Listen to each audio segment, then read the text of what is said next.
Nakakatakot ang pinagsamang depensa ni na Jared Vanderbilt at Cam Reddish. Madaming agaw play na ginawa sa Portland. Nagbalik na nga po kanina ang isa sa player ng Lakers na si Cam Reddish matapos ma-miss ng 3 games dahil sa natamo nitong injury. Naglaro nga po si Reddish off the bench kung saan solid na naging 21 minutes playing time nito at nagtapos na may 10 points, 4 rebounds at 2 steals para sa Lakers. Pagpasok pa lang ni Reddish, agresibo kagad dito sa opensa at tinatake kagad ang basket na sinundan ng transition pass ni Wood na ibinali pa ni Reddish sa ere. Ganda naman ang sidestep ni Cam para makagawa ng space sa depensa ni Ayton. Kapos naman ang tira ni Jeremy Grant dahil sa depensa ni Reddish. Harap-harapan namang inagaw ni Reddish ang bola kay Malcolm Brogdon. Sayang lang at hindi na kompleto ni Bando ang play na natawagan ng offensive foul.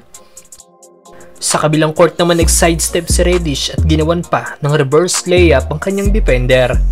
Hindi naman umubra si Ayton sa ginawang pag-box out sa kanya ni Reddish kaya nakuha pa rin ng Lakers forward ang bola.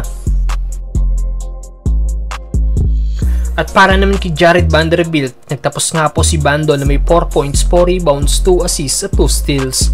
Pero kahit mababa nga lang po ang puntos ni Vanderbilt, hindi naman matatawaran ng hustle at depensa nito. Gaya na lang nitong pag-steal at easy dunk na ginawa ni Vanderbilt.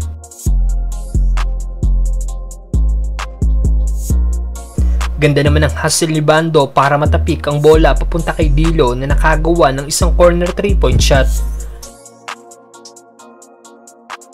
Nice deflection by Vanderbilt kaya turnover na naman ng Portland.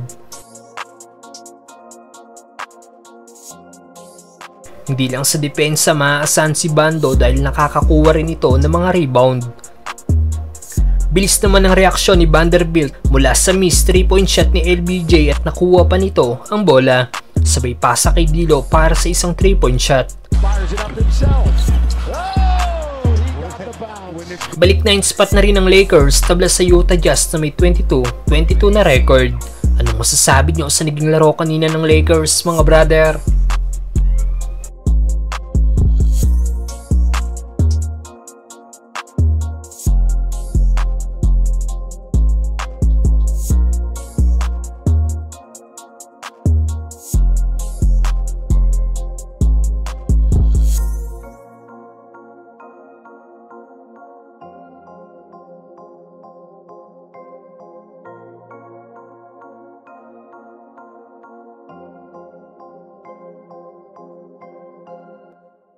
It's for the Lakers to hang on, maybe expand. It's LeBron down the middle. Does a handstand nearly.